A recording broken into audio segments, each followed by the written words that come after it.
Welcome everybody. May I just say that you've all come in here to shelter from the sun, haven't you? Because it's just so hot out there. Even though there's no air conditioning in here, we don't breathe. So on that basis, there's no hot air at all, also, except for our speaker, maybe. Welcome, welcome. Obviously, today is going to be over to De Havilland. This is something I thought I knew about until I started reading some of the stuff that you've sent. I know nothing, which is a good place to start, isn't it? So we're very lucky to welcome you here. Now, because you'll make a much better job of it than I would, could you introduce yourself? And I'll just hand over to you, sir.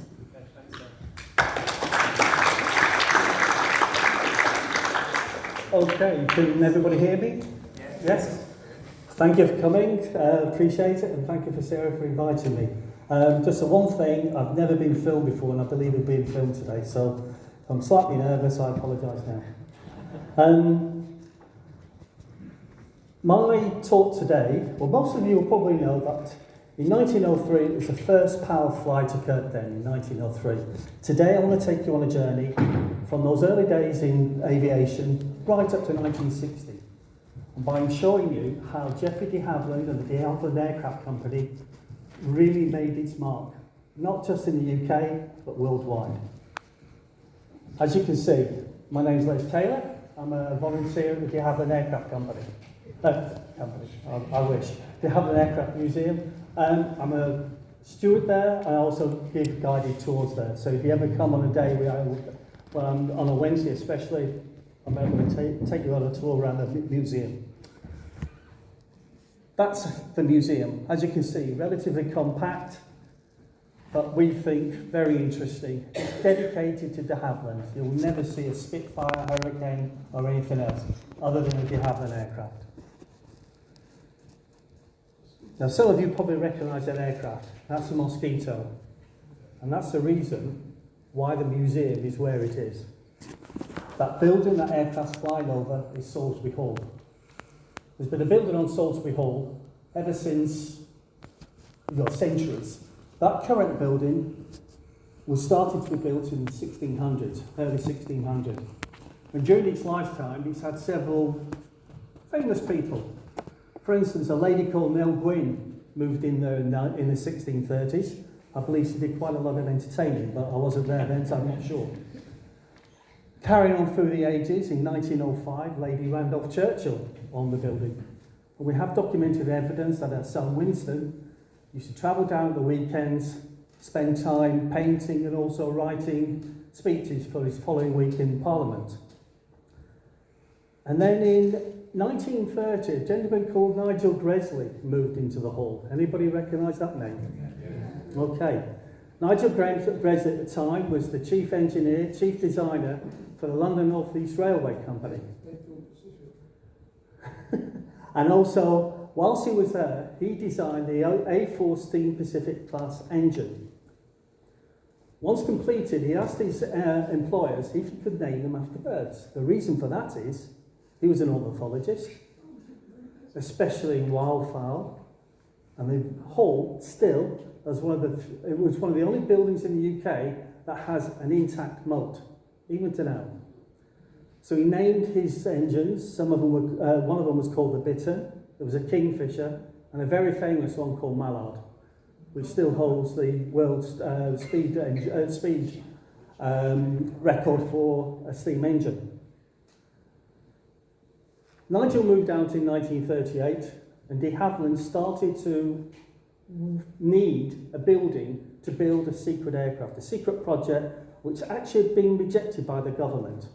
And he wanted to do it in secret, not just from the possible prying eyes of a future enemy, but also from the government.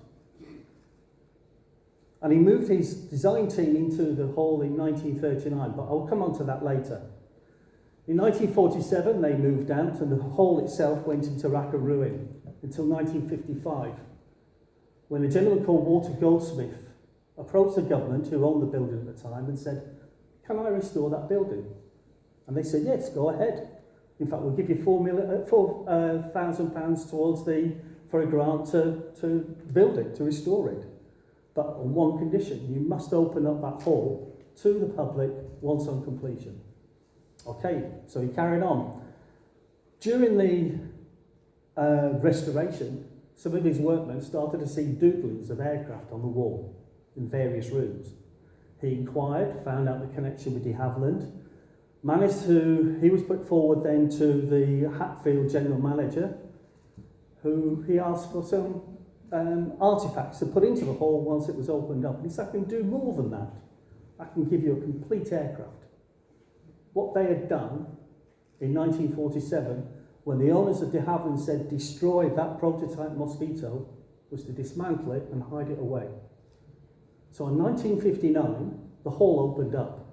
Adjacent to the hall, roughly where our car park is, the empty bit in the top left-hand corner there, they put a building up, housed the Mosquito, and in 1949, the de Havilland Mosquito Air Museum was opened. That makes us the first, and therefore the oldest aircraft museum in the UK. So we're quite proud of that. We're not only on the site of that aircraft, we have a definite connection to that aircraft as well. So let's start. Geoffrey de Havilland. The de Havilland name comes from Normandy. His line went out to Guernsey, then eventually into the UK, and as you can see by his father and grandfather on the left and second left, both of them were in the church, they were reverends. Geoffrey was born in 1882 at High Wycombe, just outside High Wycombe, and had two famous cousins, which you might recognise there. One of them was Olivia de Havilland, she of Gone with the Wind film, of fame, and her sister, Joan Fontaine, who was also a screen actress in the golden age of Hollywood in 1930s, 40s and 50s. Geoffrey spent most of his formative years on his grandfather's farm just outside Oxford, where he loved tinkering with the farm machinery. He really was into engineering, so much so that when he left to go to college, he went to an engineering college, passed a degree as an engineer, and moved on to the Wolseley Motor Car Company, where he became an engineer and a designer. From that, he went to the London Omnibus Company, where he was designing some of the first motorised buses of the time. But his main love was flying. He'd never seen an aircraft. The only thing he'd seen was photographs and newspaper cuttings about the exploits of Wright brothers and Blériot. And obviously he didn't know how to fly one. But in 1909, after he married a lady called Louise, if it comes up, thank you. He married Louise in 1909. Louise, Geoffrey, and a gentleman called Frank Earl became a lifelong friend, rented a workshop down in Fulham, and they started to design de Havilland No. 1, the aircraft on the left of the screen. It was his design, okay? The engine, the Iris, was his design, which he got manufactured by the Iris Motor Company. On completion, they dismantled the aircraft, moved it down to a place called Seven Barrels in Newbury, near Newbury, reassembled it, tested the engine, took a few weeks to the right conditions, but what was the right conditions for him, because he never flew. And in December 1909, he got into the aircraft and took off. But because he didn't know how to fly, he overcompensated, broke the wings, crashed at 15 feet. He actually walked away, bruised, pride dented, aircraft completely US except for the engine. But it didn't deter him. In 1910, he went back to Fulham, back with Frank, back with Louise, and also with Geoffrey de Havilland Jr. until then, who had been born in 1910. And they repeated the operation, this time with the design number 2. Same thing happened. Dismantle, take to Seven Barrels, reassemble, and get ready for flight. And this time he flew in September 1910. The following weeks, he learned to fly. Every day it was a preconceived exercise. What would happen if I put the stick left, right, up, down? How do I fly an aircraft? Frank was monitoring him on the ground, and occasionally Louise used to go up with him with Geoffrey Jr. on her lap. Now it's after one of these solo flights that Geoffrey came down and proceeded to put a seatbelt into the seat. because he attempted a loop and actually came away from the aircraft. He never did that again. Unfortunately, money ran out and he had to sell the aircraft. He sold it to the Royal Balloon Company factory down in Farnborough. He managed to get himself a job as a designer, and also at the same time Frank went with him, he went everywhere with him as an engineer. But war was looming. 1914, spring of 1914, a war was looming. And he wanted to contribute to the war. He didn't think the Royal Balloon Factory would be able to produce the sort of aircraft which was required for war. So he went to work for a company called Airco. Airco were based in Hendon, North London. And whilst there, when he negotiated his contract as a designer, and again, Frank as an engineer, he negotiated two things which were unique in those days. Number one, for every aircraft that went into production, he was allowed to have his initials in front of the mark. So for instance, the DH2. That was unique. Unless you own the company, Shorts, something like that, an individual designer would not have his initials in there. One more interesting part of his contract was that he ensured that for every aircraft sold, he would get commission, which became very interesting later on. During his time at Airco, he designed several aircraft which went into production. DH4, lightweight bomber. There's other aircraft which he designed which never saw active service. The DH10 actually flew for the first time in October, never saw active service, but in civilian life went on to become one of the first transport and mail planes. The DH9, incredible fighter bomber, saw service, over 1,500 were built. After the war, de Havilland designed it to become one of the first passenger aircraft. 4 passengers in the cabin, and the lonesome pilot up front, open to the four winds and everything really. But that was one of the first passenger planes, and scheduled planes as well, going from London, Calais, Paris and Amsterdam. And we're talking about 1919, 1920. Now, come 1920, the war had ended, the war to end all wars. The owners of Airco at the time were the Birmingham Small Arms Company, or BSA, more familiar with motorbike companies, motorbike production. BSA decided to sell the aircraft. Aviation was finished. We don't need it anymore. We've got shipping, we've got trains, we have cars. Why do we need the aviation? Geoffrey and a few of his friends thought otherwise, and they got together to put some money together, along with one of the people who was a director of Airco, and they bought some engineering parts from the company and some surplus aircraft. And in 1920, opened up as a de Havilland aircraft company.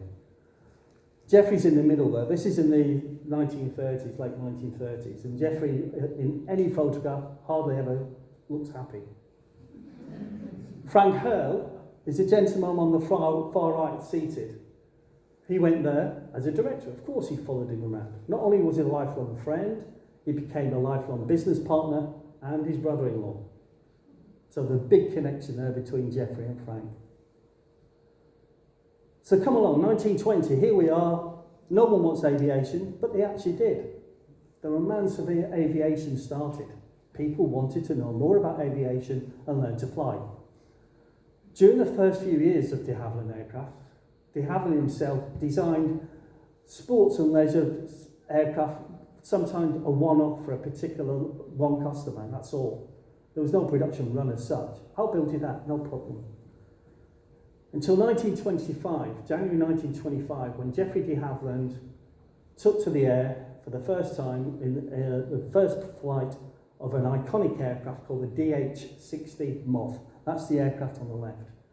Not a tiger moth, but the Moth.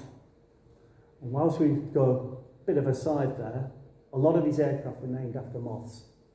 That's because one of his hobbies were moths and butterflies. So you've got the moth, you've got the tiger moth, you've got the cirrus moth, you've got the fox moth, you've got the hornet moth. I can go on, but I won't. So the 60 Moth, that was relatively cheap to build, cheap to buy, but also it became such a well-known, well-recognised aircraft that that the government at the time, any burgeoning flying clubs who wanted to set up, they gave them a grant as long as they bought D860 moths. So obviously, de Havilland were really, really making a mark in their trade. Those wings could be retracted. You could put a hook on underneath at the tail, hook it onto your car and drive it anywhere, and then set it up. Those rings, as I said, the wings could be retracted, but one person could do that. You didn't need anybody else. Had a fairly decent range, 90, 100 miles, 70, 80 miles an hour. Not too bad for that day in 1925. Sorry. During the 1920s, Geoffrey knew of, but started to talk to more of a gentleman called Frank Holford. Now, Frank Holford was a very excellent aeronautical engineer, especially in engines. He made his mark during the late parts of the First World War, converted Renault engines into aero engines. And he teamed up with de Havilland and created an engine called a Cirrus, which went into the 60 Moth, which gave it more power. Then came along, de Havilland decided, right, okay, I'm going to start off an engine division. We've already got an aircraft division, let's go for an engine division. So he engaged with Frank Holford. Frank Holford came on board, and then a series of engines were created. At the museum, anybody who's interested in aero engines or just generally interested in history, we have a collection of Holford engines, all the way back from a 4-cylinder which powered the very first Moth, all the way up to a jet engine built in the 50s, creating 27,000 pounds of reheat thrust. That's quite a large amount of thrust. At the same time, it was going to be powering a P1121, which was going to be the successor to the Hawker 100, if anybody knew the Hawker 100 in the 50s. We'd gone from a 4-cylinder in 1925 up to 27,000 pounds a square foot in 30 years. Incredible. All done by Frank Holford and his team. So here we are, 1930s, not only have we got an aircraft division, we also have an aero engine division. During the time of the 60 Moth developed into various other aircraft, especially the Cirrus Moth, the Leopard Moth and the Fox Moth. The Fox Moth was actually a redesigned 60 Moth, but could take passengers. Again, another small little airline could use it. But that aircraft, the Tiger Moth, first flew in 1931. That revolutionised training, and also de Havilland again boosted them around the world. They became one of the first global companies around the world. 9,000 of those aircraft were built. Fully aerobatic, easy to fly, easy to maintain, and easy to repair as well. Over 100,000 Royal Navy and Royal Air Force pilots would have learned to fly on one of those aircraft. It was iconic, it was needed by Britain. Ours had been converted from an old RAF trainer into a crop sprayer in the 60s, where it plied its trade until the late 60s. As the 20s and the 30s developed, as it says on the caption there, the romantic era of aviation, as I said, a series of moths came about. I call that the limousine of the skies. It's a DH-87B Hornet Moth. Again, a moth. For a period of time, it's the personal mount of Geoffrey. And the reason why I call it the limousine of the sky is what it has for that period. Closed cockpit, that was unusual. Side-by-side seating, unusual. Normally it would have been tandem seating. In an open cockpit, you're shouting down the mic, making sure that your pupil can understand what you're trying to say. The control stick's in the middle, so that makes it easy for the instructor to tell the pupil how to fly. You're in quite comfort there. You've got leather seats, carpets, and you could even pay for an extra, which is a push-button ignition starter. Not a Kia ignition, a bit like we have now in our own cars. The wing fairings with a label on there, I don't know if my pointer will work, try. There you go. Those fairings look really nice, but with a control lever in the cockpit, they'll be moved forward so they become air brakes on landing to slow the aircraft down. And even they had wheel brakes, which, believe it or not, were unusual for aircraft in those days. You just relied on, as you flared, you slowed down. As you can see, the wings are retractable. The wings, again, can be moved by one person. So here's a scenario. It is a limousine. You'll need some money, but I'm sure you've got it. You're in your hangar, push it out because it's got a hook on the tailplane, put it out into your lawn, fix your wings together, set it all up, and you fly off. You probably like a bit of golf. Some of you may do now, I don't know. But they haven't thought of that. In the bulkhead, just behind the right seat, is a hole where you can put your golf bag. He thought of everything. And it was those little bits which got de Havilland to stand out from the rest of the crowd in aviation in the 30s. Now, Frank Holford, that great engineer, came up with a great idea around about 1928. Conventional engines, some of you may know, have pistons at the top and a crankshaft at the bottom. In an aircraft, those pistons stick out the top of the engine cover, the cowling. Therefore, if you're flying, and especially if you're on the ground, you've got a view like that, and then you've got pistons on top of it. So it's very hard to see. He had a great idea. Invert the engine. Crankshaft at the top, pistons at the bottom, a slave system to keep that oil moving around the engine to stop it from seizing, and you end up with an excellent engine like that. Very smooth at the top, a good view for the pilot. If you see any aircraft like that, with that cowling, especially from the front, you can't really see it from that, it's a de Havilland engine. Might not be on a de Havilland aircraft, but it's a de Havilland engine. Now, as we continue now, we've 1920 cemented aviation into the world. Everybody was familiar with it, everybody accepted it, people wanted to fly. Other people wanted to succeed in creating new routes or speed records. That's the famous aviatrix Amy Johnson. Not only was she an excellent navigator, excellent pilot, she was very brave as well. She flew routes. For instance, she created a solo record flying down to Australia by herself in a D860 Moth. So not only was she succeeding, it was telling the world about the 60 Moth. By the time the early 30s came along, de Havilland had manufacturing bases in Canada, Australia, and obviously in the UK. They had sales offices in the USA, South Africa, New Zealand, and could ship around the world. That was their glory period in the 30s. This Moth stable made them, and from that continuing with other aircraft as well, which we'll talk about very shortly.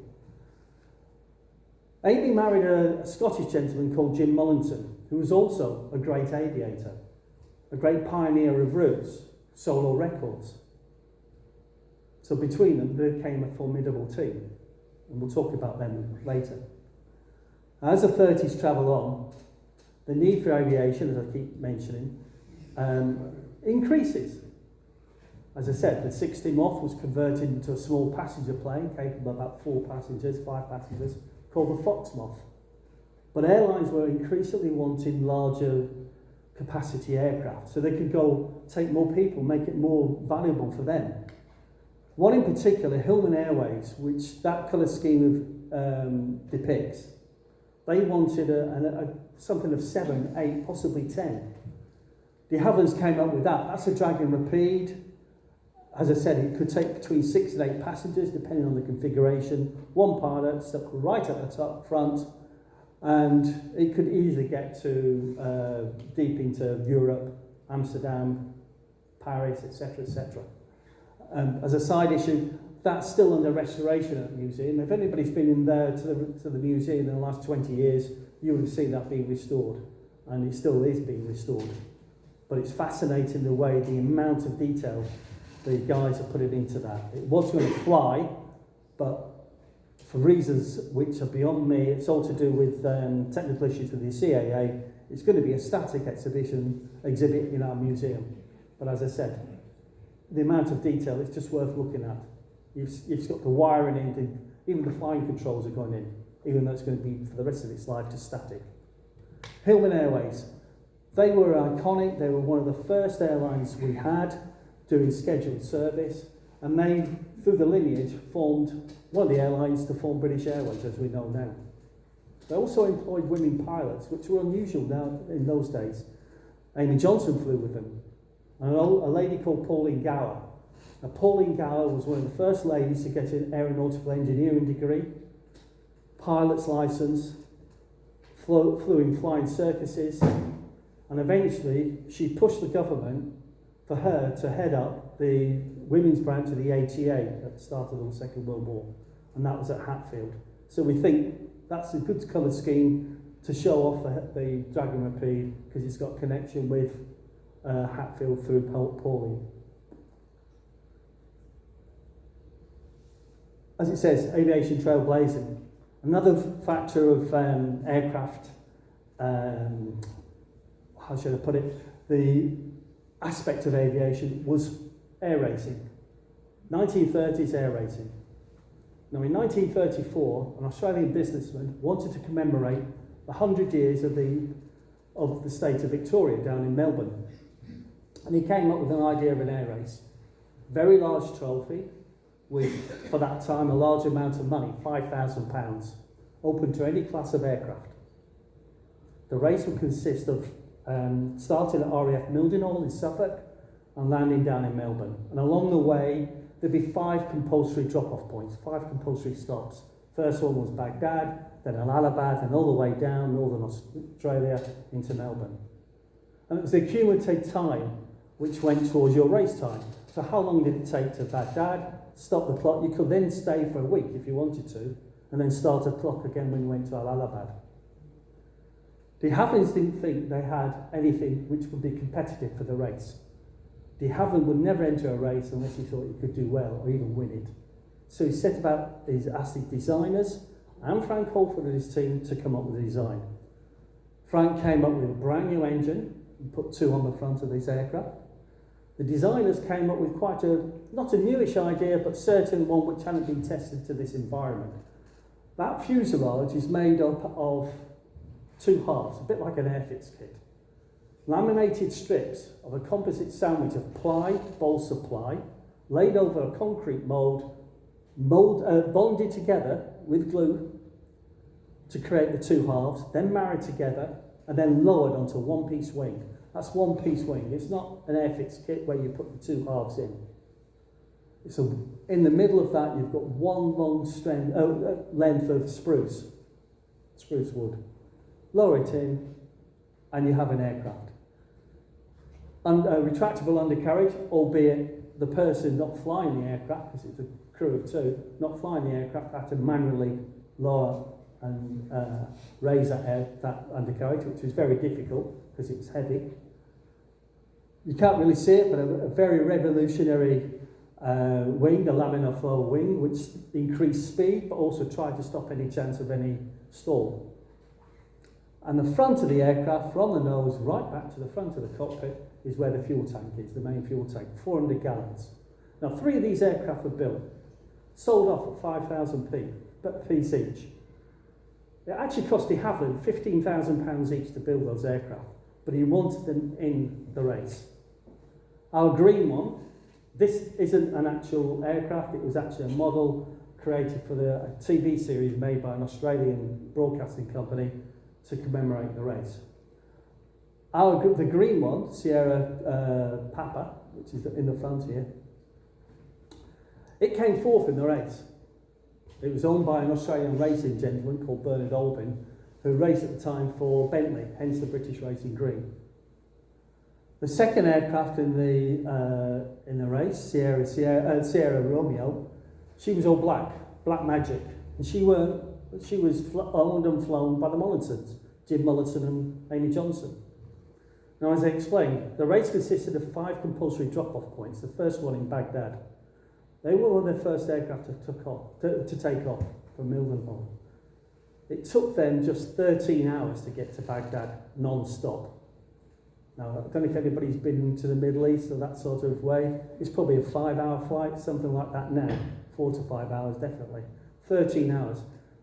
No navigation aids, no real warning of weather, just pure dead directing on navigation and engine management control. 13 hours, amazing feat. They're in the lead. They're even in the lead at the second checkpoint, which was Allahabad. But unfortunately, due to some engine mishap on the ground, they went US and went out to the race. The third aircraft built, Sierra, all red, Groves the House. Has anybody been to Shuttleworth, Old Warden? Okay, so you've probably seen Groves the House there. She won the race. In her accumulated time of just under 72 hours, it did the journey. And fantastic feat. The green one actually created its own wet record. It came fourth, as I said, but it actually flew back in a quick time. So they call it an out-in. So out to Australia, back in, accumulated time of 13 days. Which is fascinating. For that age, it was great. As I said, it's an incredible design what they did there, and we think in the de Havilland Museum, and probably other people do as well, this is the mother of the Mosquito. As I said, the race itself was open to any type of and size of aircraft, and they were up against an aircraft called the DC-2, which is for the forerunner to the DC-3, or some of you might know it as a Dakota, a twin-engine transport plane. De Havilland didn't have any aircraft like that in its stable. So again, designers get to work on building me a transport aircraft. And this is what they came up with. The DH-98 Albatross. To me, this is one of the most beautiful aircraft ever built. But it's built the same way as the Comet. 80% of that, by weight, is wood. That composite laminate structure of the ply balsa ply. Engines. New engines, again by Frank Holford and his team. To give you an idea of its size, the wingspan is about 105 feet, just slightly longer than Lancaster's. It plied its trade, only 7 were built, but it plied its trade across the North Atlantic, carrying passengers and mail. But because only 7 were built, when 1938 came along, the government said, do not build any more of them, because we want trainers, we want fighters. So they discontinued the line. The RAF picked up whatever left of these. I think there was 6 left, and very quickly they were destroyed. So there's no albatrosses around. It's just a photographic evidence. But again, a great aircraft, did its job well, and the way it was built was incredible as well. And we call this the father of the Mosquito. And that's what they built. The Wooden Wonder. That's what came about of it all. When Jeffrey decided to put his design team into Salisbury Hall in 1939, he said, build me this. It had been rejected by the government. The reason was de Havilland, in their eyes, did not have a military background of building military aircraft. It only had a crew of 2. How can you have a lightweight bomber with a crew of 2? And also at the same time, it did not have any defensive armament. No guns on that at all. It just relied on its speed and its design. But as I said earlier, he put them into that, not just from the prying eyes of the future enemy, but also to make sure the government didn't really know. He built it himself out of his own money, out of the de Havilland Aircraft Company's money.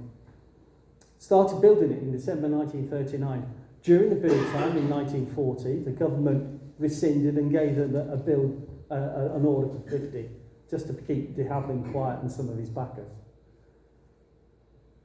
December 39, as I said, started it. October 1940, this aircraft was completed. 10 months it took to build. It was dismantled, trucked to Hatfield, 5 miles up the road, north up the road, and rebuilt. And on the 25th of November 1940, it flew for the very first time, 11 months after being started. Very quickly, it achieved a world speed record at 430 miles an hour. No aircraft could touch it. No enemy aircraft, not even the latest mark of the Spitfire. During its proving flights and testing, the government were impressed. It could get to 36,000 feet, no problem at all. So they said, we'll give you 200. Get order for 200, but we can recognise that as being a great photo reconnaissance aircraft. could fly high and could fly fast as well. But how are you going to build 200 wooden aircraft? You really can't be set up for it. And Jeffrey had already had the answer. He said, I've already consulted subcontractors. We're going to get Park and O, G-Plan, piano manufacturers involved. They've got the skills how to build a wooden aircraft. And that's what he did. Eventually, 400 subcontractors were brought on board to build this aircraft. And I keep saying it's 80% by weight is wood. Composite salvage, the plied bolts of ply. It's bonded together over after the fuselage is completed, bonded with, at the start, something called casing. Casing is a derivative of milk, to the point that when the mosquito went out into the Far East, the termites loved it, and so it became delaminated. Overall, nearly 8,000 were built in 3 manufacturing countries, here predominantly Australia and Canada. First went into operational service as a photo reconnaissance in the summer of 1941. I can say safely this is the first multi-role combat aircraft the RAF ever had. Started off life as a photo reconnaissance. It then went on, the next model was the bomber, a lightweight bomber, as I've suggested. No defensive armament, still a crew of 2, just like the photo reconnaissance, but that was very successful. We have a lightweight bomber. The aircraft on the left, that's a Mark 35. Mark 35 was one of the last marks made of a Mosquito. Our aircraft actually first flew in April 45 and never saw active service. But it spent most of its life in RAF Germany, in occupied Germany. Mark 35, quite distinct. It's got an expanded bomb bay to take that cylinder here. And that's a 2,000 kilo, 4,000 pound cookie bomb. Nothing special about the cookie bomb. Take it to its destination, drop it. It was designed to go through a factory floor, a factory roof, hit the floor and explode. The Mark 35 could take that easily to Berlin and back. And if necessary, it could achieve a height of 43,000 feet. To give you an idea of that, that's more than you would fly now if you went into a commercial aircraft somewhere abroad. You'd be travelling at 36, possibly 38. You may reach 40 if you're on an unlisted flight. 43,000 feet. Crew of 2. Pressurised cabin as well. All these things were distinctive. It all made the aircraft unique and successful. One of the other things that's made it successful was the Rolls-Royce Merlin engines it had. 2 Merlin engines, the same as the Lancaster, Spitfire and Hurricane. As I said, 43,000 feet, very successful bomber. The third role, the fighter bomber on the right, the Mark 6, that was one of the most prolific Marks built, the Mark 6. Whereas the bomber was high altitude, the Mark 6 was mainly medium to low level. As you can see, as the name suggests, it is a fighter. It has got weapons at the front. In the nose, you've got 4 303 machine guns. Underneath, you've got 4 20mm Hispano-Suizi cannons. They packed a punch. They were used generally between medium and low level raids.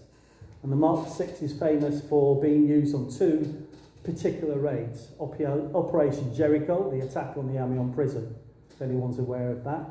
French resistance fighters being holed up in a prison. They didn't want them to talk. 2 squadrons went in, blew the outer wall, hit the building the resistance fighters were being held in, and most of them escaped. Another role the Mark 6 did was Operation Carthage in April 45, which is the attack on the German Gestapo headquarters in Copenhagen. They actually occupied the old Shell House building there, Shell headquarters. 2 squadrons again went in. One of the roads leading up to the target, which made it great for the aircraft, was in Havilland, i.e. covered in trees. But they flew so low level at 12 feet, some of the aircraft were damaged by the trees. So we've got 3 roles: photo reconnaissance, bomber, Mosquito. The one we haven't got in the museum, but hopefully I can describe it as a night fighter. The night fighter had a radar in the nose, operated by the navigator. And with conjunction with GCI on the ground control intercept radar, it was directed to the vicinity of the possibly enemy aircraft. The pilot and nav would take over, position the aircraft generally behind the enemy aircraft and shoot it down. One of the great exponents of this, and became an ace, was a gentleman called John Cat's Eyes Cunningham. I don't know if anyone's heard of him. Okay, very famous aviation, not only with the RAF. After the war, he went on to become the test pilot for the Havilland Aircraft Company. More of him later. So the Mosquito, excellent aircraft, built the same way as the Comet and the Albatross. And just as a side, hopefully next year, possibly in 2027, there'll be one flying in the UK. One's being restored at this moment in time down in New Zealand, and that's going to be operated by the Spitfire Heritage Centre in Biggin Hill. So hopefully that'll be here back in the next year, possibly 27. Now, because the Mosquito was such a powerful weapon, it was trialled with various different ideas. One idea was to put a turret on the top. That was completely useless. It was so unwieldy, unairworthy, rubbish. One on the left was called Highball, the one with the black and white ball. Highball was a weapon designed by Barnes-Wallis and would work the same as the Lancaster upkeep weapon, the dam busters. Dropped at a certain height, certain speed, it would skim across the water like you do with a stone across a lake or something, and the idea was it would hit its target in the open water. That target, it was specially designed to hit, was the battleship Tirpitz. It was holed up in a Norwegian field, but at the time it was still up there, and the idea was once it came out, two squadrons of that would go off and sink it. Unfortunately, two things: it never came out, it was sank by Lancasters, and secondly, there was a release mechanism issue, so it was never used in anger. The weapon on the right is an anti-tank weapon, and that was fitted to converted Mark VI fighter bombers, and it was called the Tetsi. It did sting. In 1943, the Atlantic convoys were really under pressure. They needed to get some stores in. So these were two squadrons, again always two squadrons, were fitted with that weapon. Removal of the cannons from the chin of the aircraft, as I call it, and refitted with that cannon. It could fire, it had 24 rounds in the magazine, it weighed 800 kilos.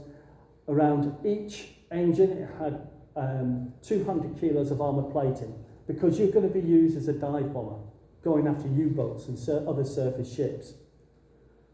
Each firing, in normally around about 5 or 6 firings, shells, each firing reduced the speed of the aircraft by 20 miles an hour. So even though in a dive, you just wiped 100 miles an hour off your speed. So the pilot's watching it, making sure. During its lifetime, it sank the aircraft fitted with it sank 10 subs, other surface ships, and damaged other U-boats and shipping. Just to tell you that weapon is a land-based weapon to be manually loaded.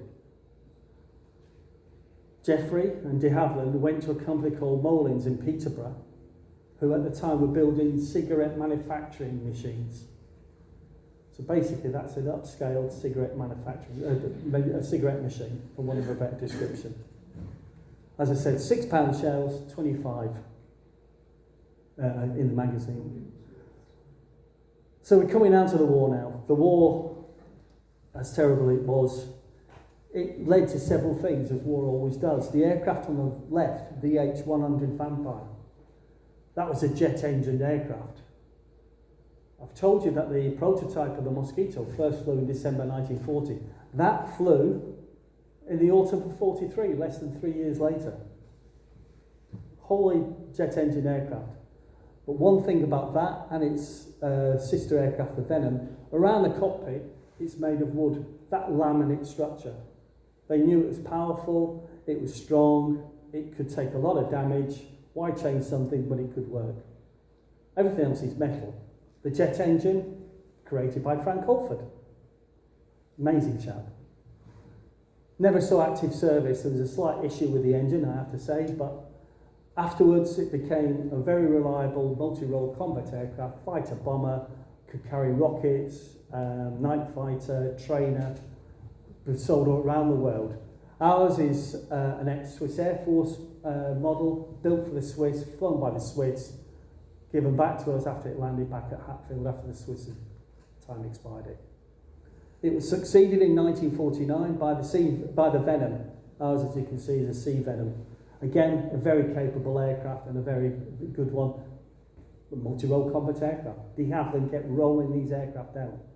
From having no military background in 1937, they created this stock of aircraft. Now we go breaking the sound barrier.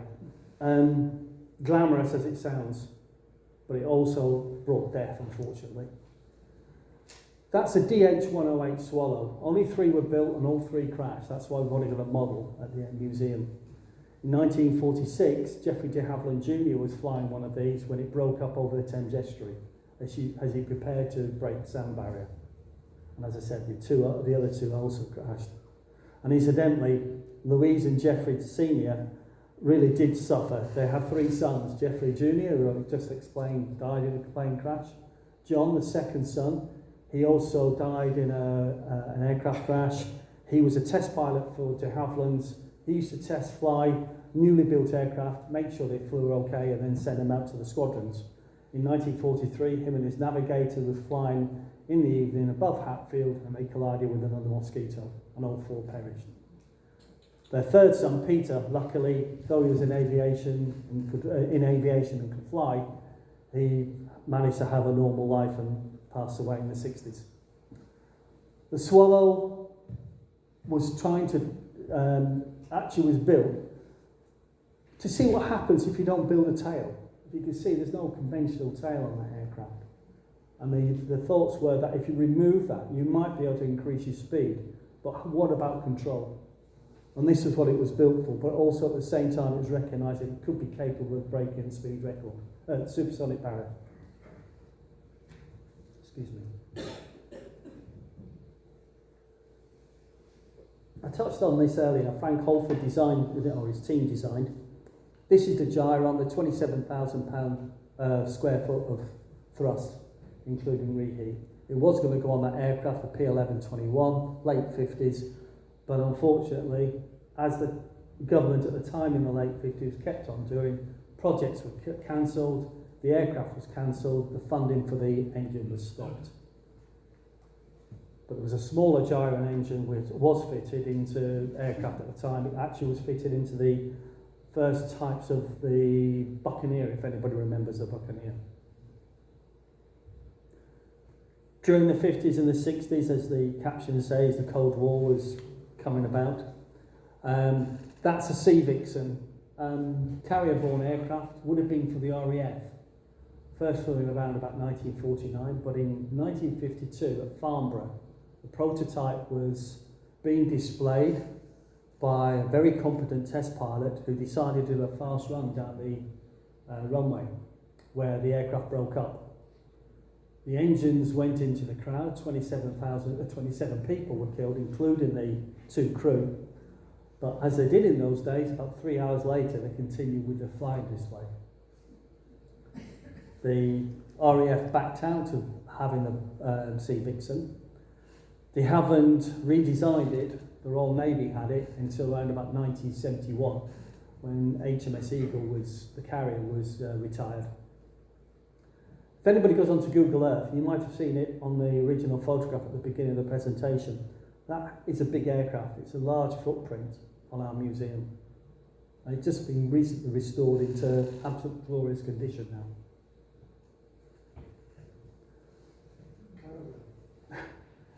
In 1943, would you believe, the British government, with the help of Lord Brabazon, decided that it was very likely that the Allies were going to win the war. They had jet engine merging with Gloster-Meteor and our own Vampire. What about commercial jet aircraft? And in 1943, de Havilland were given the job of creating a commercial jet aircraft. And this is what they come up with, the DH Comet 1. Okay? Well, what the Comet first flew in 1949, the pilot on board was John Cunningham, him of night fighter fame, and he carried on for developing the aircraft until 1952. BOAC did its first passenger flight.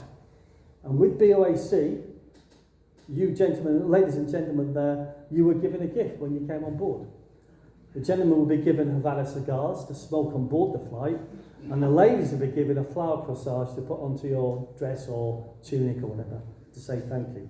But also it costs you a lot of money as well. Though it couldn't fly direct to the likes of Cape Town, it could fly twice as quick as any other transport aircraft and a commercial transport aircraft at the time. You were flying then, other than a jet aircraft, you were flying in old transport and bombers.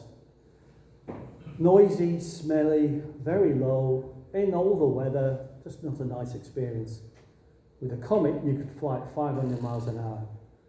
It would get to your destination twice as quick. It would hop along London, Rome, Cairo, down to probably Khartoum, Nairobi, etc., down to the likes of Cape Town.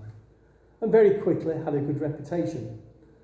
Passengers, about 36, crew of about 8, including 4 in the flight deck.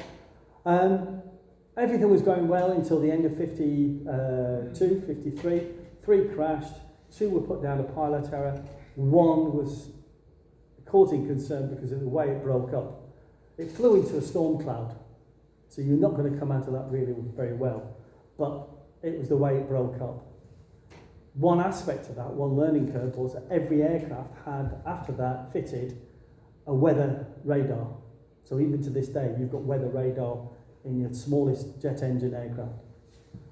But unfortunately, 2 more accidents in the spring of 1954, both BOAC, one coming north from Rome, one going south, just exploded in the air at 36,000 feet, just broke up.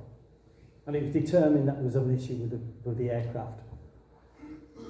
3 aircraft were taken off the production line, sent down to Farnborough. A special water tank was built where dynamic testing was done with water, putting it in, taking it out, so putting pressure on that fuselage.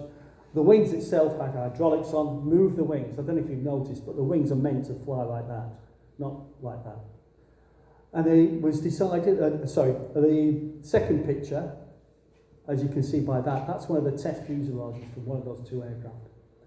What happened on both of them, above, near the front of the fuselage, on the top of the fuselage, there's a small aperture where an ADF, auto direction finder, was fitted. And a very hairline crack appeared. And that crack eventually just exploded down the side of the aircraft, downwards and then straight along, as you can see. And it was determined that there was 3 factors really. One was the thinness of the metal. A lot of the metal was, as I say, it was thin, but also it was bonded together. The thinking being that if you can make something like that without any extra weight, i.e. rivets, you haven't got the weight and you haven't got the drag of the aircraft. But that wasn't a great idea for the whole amount for the majority of the fuselages were built that way. So it's the metal. The way the rivet holes were created around the windows and other structures, they were drilled in, they should have been punched in. Drilling them caused weakness, and especially around square apertures. It's famous, the Comet, to a certain extent, for the square windows was the reason. It wasn't entirely that. They went back to the drawing board. During the time of its redevelopment, Boeing, with their 707, if you might know that, came on board. They flew their aircraft. That was successful, and it took the lead on the British aviation industry. The 707, the prototype, was being built with square apertures. And it was only from the knowledge from what happened to the Comet which they decided to change their design. So it's a big learning curve, it's a steep learning curve, but everyone's learned from it. The Comet carried on flying. The Comet 4 was the iconic one, first flew in 1959, carried on to the 80s, and in a certain guise, the Comet carried on to about 2010 in the form of the RAF Nimrod. So I said that there was 3 aircraft taken off the fuselage of the production line. That's the 3rd one. It was never used, it's never tested. So we had it, it was given to us in about the 80s, We had it as an empty cone, an empty shell. You come to the museum, you can step on board that aircraft. One half of the starboard, the right-hand side, is completed with seats to see how you would have travelled in one. And on the left-hand side, you can see the structure of the aircraft. By the time the 50s are coming, the Comet, it certainly had a detrimental effect on de Havilland, and also aviation in general was having a bit of a downturn. To the point that some of their aircraft, though were built and were successful, could have been even more successful. That's a Trident. Anyone know of the Trident at all? Would you have said it was the de Havilland design or Hawker Siddeley? Yeah, good. De Havilland started designing that in the late 50s. But it wasn't until the 60s that it went into production. By 1960, the government had decided there was too many aircraft companies around, and they decided to amalgamate them. So they created two companies for themselves. One was BAC, British Aircraft Corporation, so the likes of Vickers, English Electric Lighting was fitted into them. And the other one was Hawker Siddeley, that in itself, an amalgamation. And de Havilland went under Hawker Siddeley. So when that went into production, though it was relatively successful, mainly for its launch customer BEA, it was marketed as HS, Hawker Siddeley. And then another aircraft, the Jet Dragon, DH-125, that was an executive aircraft, twin-engined, started his life as a DH, but was marketed as Hawker Siddeley. Now, when it went into production, the new company directors at Hawker Siddeley wanted to push it forward and took it to America. Look at this new aircraft. It didn't sell. Didn't sell at all. They came back and scratched their heads. And then somebody had the bright idea and said, well, hold on a minute, they don't know us. What about de Havilland? So they went back out, showed it as the DH-125, dropped the Jet Dragon name, and it sold like hotcakes. To the point that even into the 80s, it was being redesigned, redeveloped by an American manufacturer taking on the design work. And finally, we have the DH-146 Whisperjet. It's not technically a DH, it's a British Aerospace. The reason we have that's up there, and we also have a fuselage of one which you can come along and have a look at inside, is that that was the last aircraft to be designed and built at Hatfield until that closed in 1994. Sorry, my apology. 1994. And that was a relatively successful aircraft. Still some are flying today. Now, I said earlier about propellers. Sorry, I didn't. We had de Havilland had a propeller division. They started making propellers in the 30s under license from Hamilton, a US manufacturer, then created their own. To the point that at the start of 1940, the RAF were issued a directive by the Air Ministry, you must change all your propellers to de Havilland because it would give you 20 miles an hour more better performance. Whether that had a bearing on the Battle of Britain, who knows? But later on in life, the propellers weren't really needed anymore because you had jet engines, so the de Havilland, the propeller division became the missile division, or the dynamic division. And those three missiles were part of the stock they built. 5 Street on the left would have been on the Lightning, the RAF flew. The middle one, Red Top, Fountain and Lightning, and Sky Flash would have been on Tornado. Also at the same time, that was it. The Interballistic Missile, Blue Streak. De Havilland, that was a de Havilland project. But again, it was cancelled by the government and became the launch rocket for the European Space Agency. During the 40 years of de Havilland, it built iconic aircraft. And probably to this day now, aviation owes a lot to de Havilland. Jeffrey himself was a pioneer. The aircraft company came up with innovative designs, and its legacy still lives on, and certainly does at the museum. At the museum, we don't display aircraft, we restore things as well. So if you'd like to come along, we'd welcome you with open arms. If you'd like to come along on a Wednesday, you can see me, amongst other colleagues, And if you'd like to pay an extra £5, you can even get one of us to take you around the museum. Now, one last bit of advert. D860 Moth, first flew 1925 in January, flown by the first time by Geoffrey de Havilland.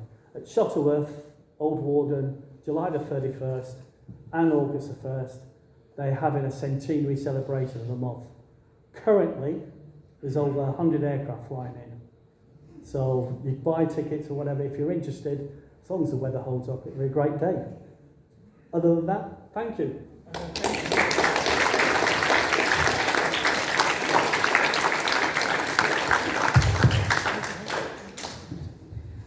Can I just say, wow, because you didn't use any notes, and you only hesitated once, through that entire time. So thank you very much.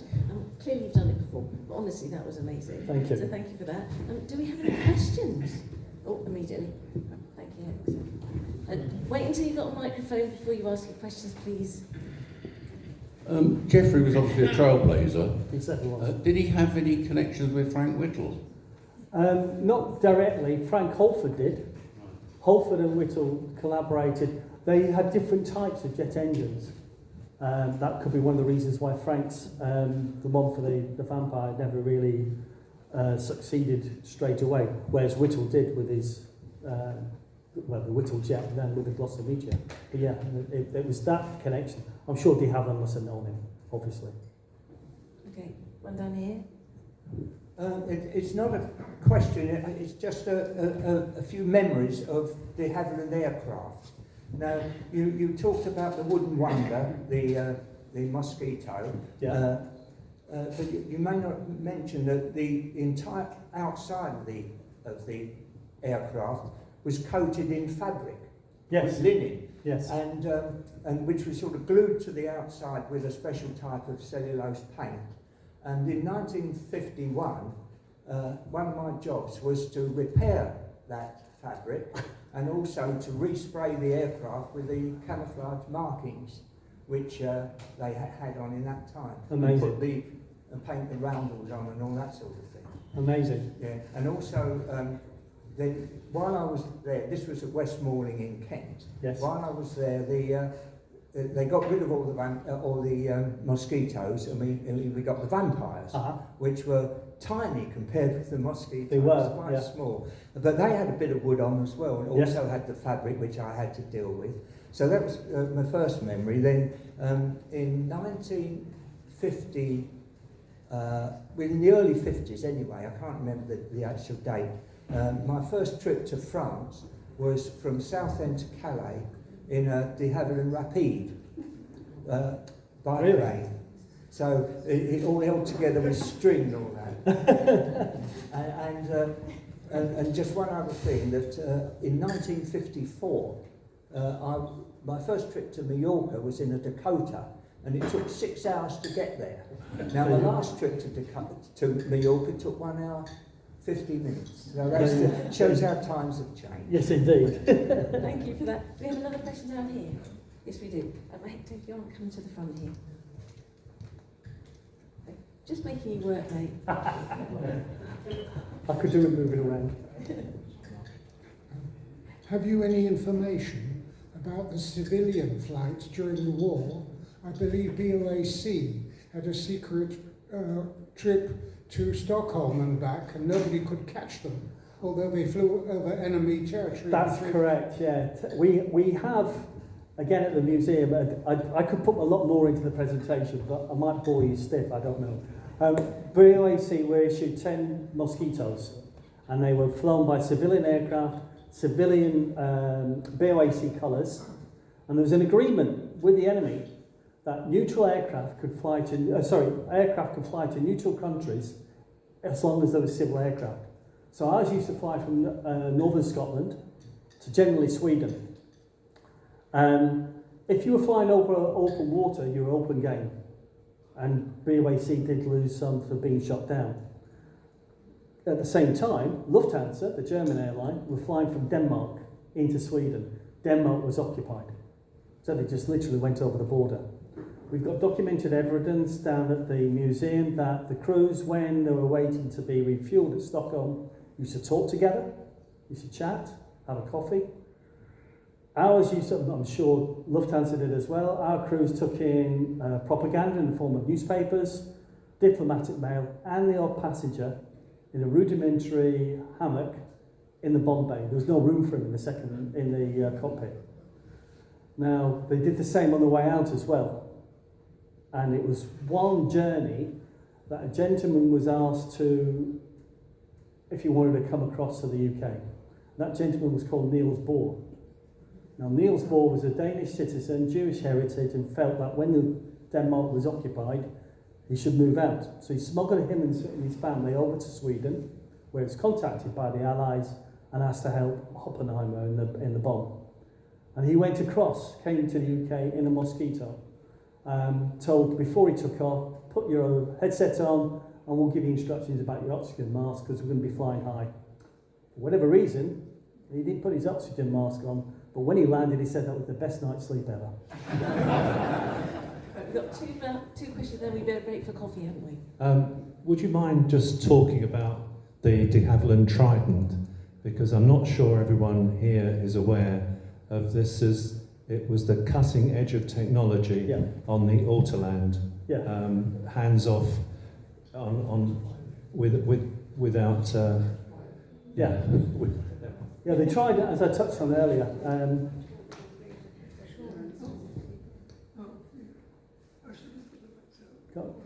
There we go, the Trident. We have a forward cockpit, the nose and a forward fuselage of the Trident 2. Trident 2, 3 engines at the rear. If you were inside in the aircraft, it was lovely. If you were outside, it was a bit noisy.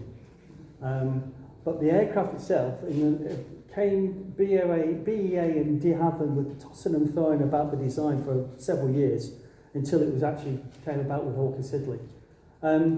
But as the gentleman said, during its development and when it first went into production, it was fitted with ALS, Automatic Landing System, which was created by, I believe, Smiths Industries.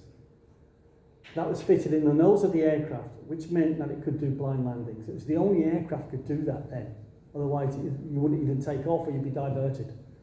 So it's an incredible piece of equipment, which a lot of aircraft obviously have now, but in those days, that was just fantastic. It could come into actually fog-bound airport. If you come to the museum, you can't really tell on ours, but the aircraft, the instruments themselves are fitted in the nose. Now normally, you'd have the undercarriage here, but with the Trident, because of all the instruments in the nose, the undercarriage is offset, so literally it is below the pilot. It's off to the left here on the port side. It's quite unique, but a tremendous aircraft. And as a passenger, it was a great experience, but technology, it was so advanced in conjunction, as I said, with Smiths Industries.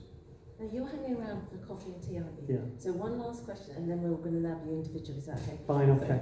Thank you. Only a quickie. The Comet racing aircraft that flew to Baghdad in 13 hours, was it able to do that without stopping to refuel? Yes. Amazing. I think I've got to emphasise that it was flown by the Mollison. Jim Mollison, proven pilot, and also with his wife, Amy Johnson. And between them, it was the fuel management. You have 400 gallons in the nose of fuel. They knew how to fly aircraft and could manage that distance.